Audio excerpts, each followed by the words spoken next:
Hi everyone. Last వీడియోలో మనం ఒక టేబుల్లో ఉన్నటువంటి డేటాని, అంటే ఇక్కడ చూడండి, ఈ టేబుల్లో ఉన్నటువంటి డేటాని మనం ఒక్కొక్క రికార్డ్కి మనం ఒక రిపోర్ట్ లాగా జనరేట్ చేసాం కదా. ఒక్కొక్క స్టూడెంట్ యొక్క మార్క్స్ లిస్ట్ అనేది ఒక రిపోర్ట్ లాగా జనరేట్ చేసాం ఈ టేబుల్లో ఉన్న డేటాని బేస్ చేసుకుని, రైట్? సో ఈ వీడియోలో ఏం చేద్దామంటే, ఇలా జనరేట్ అయినటువంటి ఈ రిపోర్ట్ని మనం పీడిఎఫ్ ఫైల్ కింద ఎలా కన్వర్ట్ చేయాలి, ఎలా ఎక్స్పోర్ట్ చేయాలన్నది మనం ఈ వీడియోలో నేర్చుకుందాం. దీనికోసం మనకు ఈ ఎక్సెల్లోనే డెవలపర్ అనేటటువంటి మెన్యూ కావాలి. ఇక్కడ చూడండి, home, insert, page layout, formulas, data, review, view, help అని ఎలా అయితే ఉన్నాయో అలాగే మనకి డెవలపర్ అనే ఆప్షన్ కూడా కావాలి. ఇక్కడ డెవలపర్ అనే ఆప్షన్ లేదనుకోండి, అప్పుడు మీరు ఏం చేస్తారంటే, ఇలా ఖాళీగా ఉన్న ఏరియాలో రైట్ క్లిక్ నొక్కి కస్టమైజ్ ద రిబ్బన్ అని కొట్టండి. ఓకే, అప్పుడు మీ మెయిన్ ట్యాబ్లో ఇక్కడ ఇలా అన్చెక్ చేస్తుంది అనుకోండి డెవలపర్ అన్నది, దాన్ని చెక్ చేసి ఓకే నొక్కండి. ఒకవేళ మీకు ఇక్కడ కనుక కనబడలేదు అనుకోండి డెవలపర్ అనే ఆప్షన్, అప్పుడు ఈ లెఫ్ట్ సైడ్ అని చూసారా, దీంట్లోకి వెళ్ళి ఆల్ ట్యాబ్స్ అన్నదాన్ని క్లిక్ చేయండి. దీంట్లో చూడండి, ఇక్కడ డెవలపర్ అనేది ఉంది చూసారా, ఇది సెలెక్ట్ చేసి యాడ్ కొట్టారనుకో ఇది ఇటువైపు వచ్చేస్తుంది. ఓకే, అప్పుడు మీరు దీన్ని టిక్ చేసుకుని యాడ్ చేసుకోవచ్చు. ఓకే, చూడండి, ఇక్కడ డెవలపర్ అనే ఆప్షన్ వచ్చేసింది కదా. సో దీన్ని యూజ్ చేసి, ఈ మెన్యూని యూజ్ చేసి మనం ఇప్పుడు ఈ రిపోర్ట్ని ఎక్సెల్లోకి మనం ఎక్స్పోర్ట్ చేయబోతున్నాం. ఓకే, ఇప్పుడు నా రిక్వైర్మెంట్ ఏంటి అంటే, ఇక్కడ ఎవరినైతే నేను సెలెక్ట్ చేస్తున్నానో వాళ్ళ డీటెయిల్స్ వస్తున్నాయి కదా ఇలాగా. సో నేను ఈ నెంబర్ని బేస్ చేసుకుని ఓకే ఒక ఫైల్ క్రియేట్ అవ్వాలి, నా ల్యాప్టాప్లో, నా సిస్టంలో క్రియేట్ అవ్వాలి. ఓకే, సో అందుకోసం ఏంటంటే, నాకు ఇక్కడ ఒక బటన్ క్రియేట్ చేస్తాను. ఆ బటన్ని క్లిక్ చేస్తే ఇక్కడ ఏదైతే నెంబర్ ఉందో ఆ నెంబర్ తోటి నాకు ఒక పీడిఎఫ్ ఫైల్ అనేది క్రియేట్ అవ్వాలి. ఆ పీడిఎఫ్లో ఈ రిపోర్ట్ అనేది ఉండాలి. అది నా రిక్వైర్మెంట్ అనమాట. చూద్దాం ఇప్పుడు ఏం చేయాలంటే, ఫస్ట్ డెవలపర్ ఆప్షన్లోకి వెళ్ళి మీరు ఇక్కడ చూడండి, విజువల్ బేసిక్ అనేది ఏదైతే ఉందో దీన్ని క్లిక్ చేయండి. మీకు ఇట్లాంటి విజువల్ బేసిక్ ఈ డైలాగ్ బాక్స్ అనేది, ఈ విండో అనేది ఓపెన్ అవుతుంది అనమాట. ఇప్పుడు ఏం చేస్తారంటే, మీరు దిస్ వర్క్ బుక్ మీద రైట్ క్లిక్ చేసి చూడండి, ఇన్సర్ట్లోకి వెళ్ళి మాడ్యూల్ క్లిక్ చేయండి. మీకు ఇలాగా ఒక బాక్స్ ఓపెన్ అవుతుంది అనమాట. ఇక్కడ మీరు కోడ్ రాయాల్సి వస్తుంది, విజువల్ బేసిక్ కోడ్ అనమాట. అది ఏంటంటే, ఈ ఎక్స్పోర్ట్ చేయడానికి చాలా సింపుల్గానే ఉంటుంది కోడ్. మీరు ఇక్కడ చూసుకోవచ్చు, ఈజీయే. ఒక సబ్ ప్రోగ్రామ్ క్రియేట్ చేస్తున్నాం, సబ్ జనరేట్ పీడిఎఫ్. దానికి నేను జనరేట్ పీడిఎఫ్ అనే పేరు ఇస్తున్నాను అనమాట ఆ సబ్ ప్రోగ్రామ్కి. మీరు కావాలంటే ఎక్స్పోర్ట్ టు పీడిఎఫ్ అని, క్రియేట్ పీడిఎఫ్ ఫైల్ అని, మీ ఇష్టం వచ్చిన పేరు కూడా ఇచ్చుకోవచ్చు, నో ప్రాబ్లం. ఓకే, నేను ఇలా ఇచ్చాను. నెక్స్ట్ నాకు ఒక వేరియబుల్ తీసుకుంటున్నాను, ఎందుకంటే ఆ వేరియబుల్లోనే నేను నా ఫైల్ నేమ్ అనేది మెయింటైన్ చేద్దాం అనుకుంటున్నాను. సో అది నేను ఐడి అని చెప్పి క్రియేట్ చేస్తున్నాను. దీన్ని నేను మరి డేటా టైప్ ఇవ్వాలి కదా, దీన్ని నేను స్ట్రింగ్ కింద డిఫైన్ చేశాను. ఇప్పుడు ఈ ఐడి అనే వేరియబుల్లోకి నేను ఇందాక చెప్పాను కదా, నాకు ఆ నెంబర్ ఏది సెలెక్ట్ చేస్తానో అది కావాలి అని చెప్పి.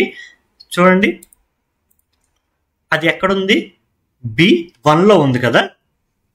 సో నేను ఇప్పుడు దీనికి ఆ రిఫరెన్స్ ఇవ్వాలి, range B1 okay dot TEXT. Okay, తీసుకున్నాను. ఓకే, ఇప్పుడు ఫైల్ నేమ్ అన్నది ఆటోమేటిక్గా అక్కడి నుంచి ఇది పిక్ చేసుకుంటుంది. ఇప్పుడు నేను active sheet okay dot export as fixed format అని ఇచ్చి స్పేస్ అండర్స్కోర్ కిందకు వచ్చేసి టైప్ మనం ఏమి ఇవ్వాలనుకుంటున్నామంటే, ఎక్సెల్ టైప్ పీడిఎఫ్ ఇలాగే ఇవ్వాలి. Small X, small L, capital T, YPE అనే స్మాల్ లెటర్స్ మళ్ళీని, నెక్స్ట్ పీడిఎఫ్ అనమాట. ఇది ఇచ్చి కామా పెట్టి స్పేస్ అండర్స్కోర్, నెక్స్ట్ వచ్చేసి file name. Okay, file name ఎలా ఇవ్వాలనుకుంటున్నాం, అక్కడ ఏ నెంబర్ సెలెక్ట్ చేస్తే ఆ నెంబర్తో కదా ఫైల్ క్రియేట్ అవ్వాలి. అయితే నా సిస్టంలో ఉన్న కంప్లీట్ పాత్ ఇక్కడ ఇవ్వాలన్నమాట. నేను ఈ ఫైల్ని ఈ పాత్రలో క్రియేట్ చేద్దాం అనుకుంటున్నాను, డి ట్యుటోరియల్ అని. ఓకే, క్లిక్ చేసి అది కాపీ చేసి డబల్ కోట్స్లో ఇది ఇచ్చి ఓకే ఆ పాత్లో ఇప్పుడు నా నా ఫైల్ క్రియేట్ అవ్వాలి కదా, ఆ ఫైల్ నేమ్ ఏం కావాలంటే నేను ఐడిలో కదా స్టోర్ చేసుకుంటున్నాను. ఓకే, ఐడిలో స్టోర్ చేసుకుంటున్నాను కాబట్టి ఐడి ప్లస్ మళ్ళీ డబుల్ కోట్స్, మరి ఎక్స్టెన్షన్ ఇవ్వాలి కాబట్టి .pdf. ఓకే, అలా ఇచ్చాం. ఇప్పుడు కామా స్పేస్ ఇచ్చా అండర్స్కోర్. ఇప్పుడు ఇగ్నోర్ ప్రింట్ ఏరియాస్ అని చెప్పి నేను ఫాల్స్ ఇస్తున్నాను. కామా అండర్స్కోర్ నెక్స్ట్ వచ్చేటప్పటికి ఓపెన్ ఆఫ్టర్ పబ్లిష్, ఇది కూడా నేను ఫాల్స్ ఇస్తున్నాను. ఓకే, ఇది ఎందుకంటే మనం ఫైల్ క్రియేట్ అవ్వగానే అది ఆటోమేటిక్గా ఓపెన్ అయిపోకుండా మనమే వెళ్ళి ఓపెన్ చేసుకుంటాం అనమాట, అందుకని ఇది ఫాల్స్లో పెట్టాను. ఓకేనా, ఇప్పుడు దీన్ని క్లోజ్ చేసేస్తున్నాను. ఓకే, ఇక్కడ నేను ఇప్పుడు బటన్ క్రియేట్ చేస్తున్నాను. బటన్ క్రియేట్ చేయాలంటే డెవలపర్లోనే ఇన్సర్ట్ బటన్ సెలెక్ట్ చేసుకోండి. ఇక్కడ బటన్ ఉంటుంది, సెలెక్ట్ చేసి ఇక్కడ బటన్ క్రియేట్ చేస్తున్నాను. ఇక్కడ చూడండి, నేను ఇందాక రాశాను కదా జనరేట్ పీడిఎఫ్ అనే ఒక ఫంక్షన్, అది ఇక్కడ వస్తుంది, దాన్ని సెలెక్ట్ చేసుకోండి. ఓకే, బటన్ 4 అని వచ్చింది. బట్ నాకు బటన్ 4 అని కాదు, నాకు ఇది సేవ్ ఫైల్ టు పీడిఎఫ్ అని చెప్పి నాకు కొంచెం క్లియర్గా ఉంటుంది కదా, అందుకని ఇక్కడ పెట్టాను. చూడండి, ఇక్కడ నాకు ఎటువంటి ఫైలు లేదు కదా. ఇప్పుడు నేను దాన్ని క్లిక్ చేస్తాను. ఓకే, క్లిక్ చేశాను, ఫైల్ క్రియేట్ అయిపోయింది. ఓకే, నెక్స్ట్ ఇక్కడ నెంబర్ మారుస్తున్నాను, 1002 సెలెక్ట్ చేశాను, క్లిక్ చేశాను.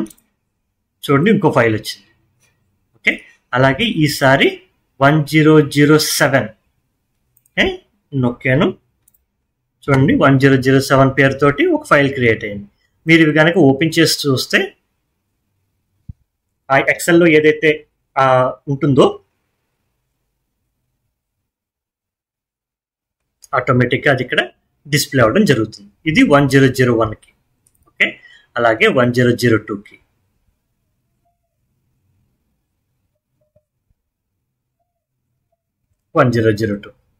ఓకే, అలాగే 1007కి.